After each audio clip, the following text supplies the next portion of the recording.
Саламатсыздар ма? Біз алдыңғы сабақта жеміс-жидек базарынан жеміс сатып алуды үйренсек, осы жолы көкөніс базарынан көкөніс сатып алуды үйренейік.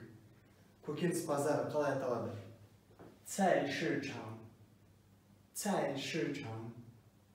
Цай дегеніміз осы жерде көкөніс деген мағынаны да береді. Және Қытай тамақтарының аттарын да береді.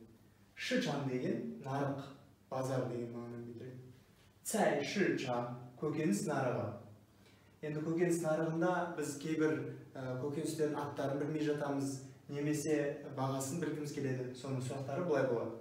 请问这个菜叫什么？怎么卖？这个菜叫什么？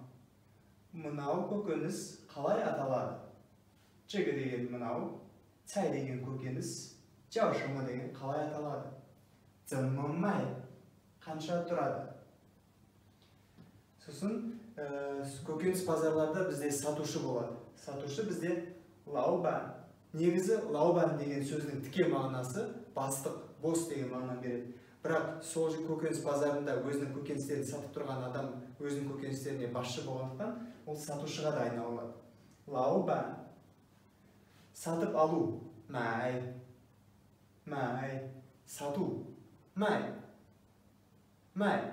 Екеуінің айырмашылығы тонда. Сатып алу 3-ші тон, май. Сату 4-ші тон, май. Сосын жазылуында да кішкене өзгеріс бар үстінде. Біз 1 килограммды білеміз, и гоңдин. Жарты килограмм болса, бән гоңдин. Сонда жарты деген сөз, бән. Бән. Біз көбінесе үлкен ақша бергенде бізге майда ақша, яғни қалған ақшаны қайтарады. Ол жау. Жау. Қалған ақшаны қайтару.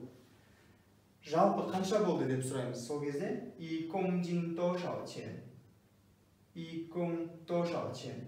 Жалпы қанша болды ақшасы. И гоңши деп ол жауап қайтарады. Жалпы мынанша ақша болды деп. Енді көкөніс нарығындағы көкөністермен танысайық. Бізде бірінші яңцоң, яңцоң, яңцоң, 大蒜，大蒜，大蒜，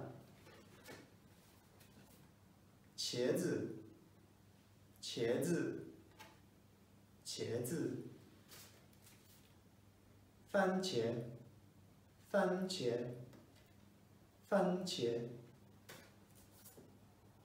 胡萝卜，胡萝卜，胡萝卜。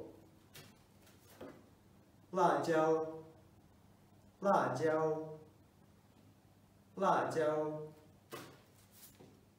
黄瓜，黄瓜，黄瓜，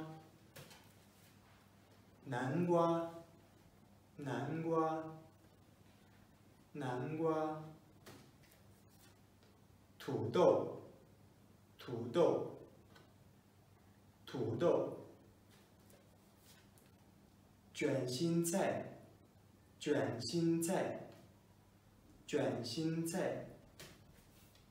Осы көкөністерді қазір біз қолданып, Линда апаймен, яғни сатушымен, біз осыны практика іс жүзінде қолданайық.